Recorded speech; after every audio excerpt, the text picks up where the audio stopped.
অনেকে পরিস্থিতি শিকার হয়ে যাবে। 3 সন্তান নিয়ে জরাজীর্ণ মাটির ঘরে থাকতেন কল্পনা মোদক। স্বামী মানসিক রোগী, সংসারের তীব্র অভাবে যেখানে নুন আনতে পান্তা ফুরোয়, সেখানে রোদ বৃষ্টি ঝড়ে ঘর মেরামত দুঃস্বপ্নের মতোই।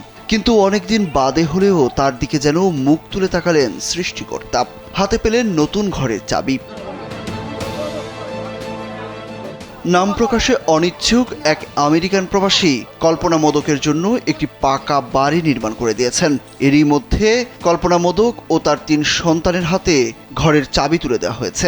নতুন ঘরের চাবি হাতে পেয়ে নিজেদের চোখকে যেন বিশ্বাস করাতে পারছেন না রিঙ্কি ও তার 2 বোন। স্যান্ডেলিনা সো, রূপচর্চায় আভিজাত্য। ঘরটা পাওয়ানো অনেক খুশি হয়েছি। একটা তুলসী মন্দিরও পাইছি। আমার আজকে মিস্ত্রি পর্যন্ত বিল্ডিং হয়েছে। 3টা মেয়েরে লইয়া আজকে আমি ঘরের সুখী। আজকে আমার ঘরের সুখ দেখার মতো না, আমি যেমন সুখী আমার মেয়েরও সুখী, অনেক সুখী। এরা আজকে দাদার কাছে এই দোয়া করি, দাদারে আমি দেখছি না, দাদা যতটুকু করছেন, দাদার লাগে আমি এই আশীর্বাদ করি, দাদার মঙ্গল হোক, দাদার মঙ্গল কামনা হোক। দাদার আগে আমাদের একটা ভাঙ্গা ঘর ছিল। ঘরের দিকে তাকিয়ে ভাবতাম যে কোনদিন একটা ঘর, নতুন একটা ঘর, সুন্দর একটা ঘর হবে।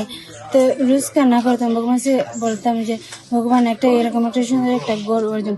কোনদিন ভাবছি না যে এভাবে একটা ঘর মানে কেউ দিবে বা এরকম একটা সুন্দর একটা ঘর হবে। হবিগঞ্জের বাহুবল উপজেলার তুঙ্গেশ্বর গ্রামের বাসিন্দা এই অসহায় পরিবারটি। তাদের এই আনন্দের পেছনে সবচেয়ে বড় ভূমিকা রেখেছেন সমাজসেবক পাবেল মিয়া। কল্পনা মোদকের এই করুণ অবস্থা নজরে আসে তার। এরপর তিনি একজন আমেরিকা প্রবাসীর সাথে যোগাযোগ করে কল্পনা মোদকের জন্য একটি ঘর নির্মাণের উদ্যোগ নেন।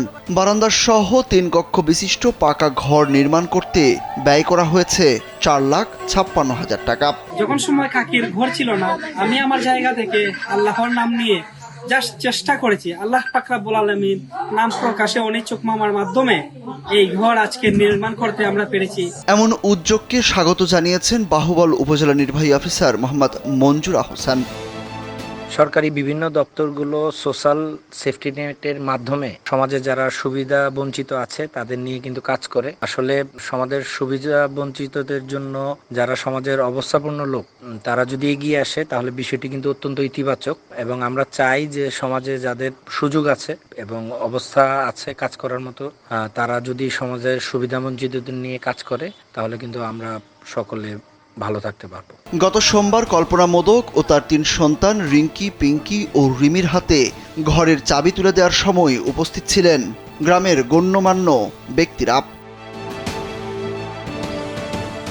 সুরুজ আহমেদ, কালবেলা।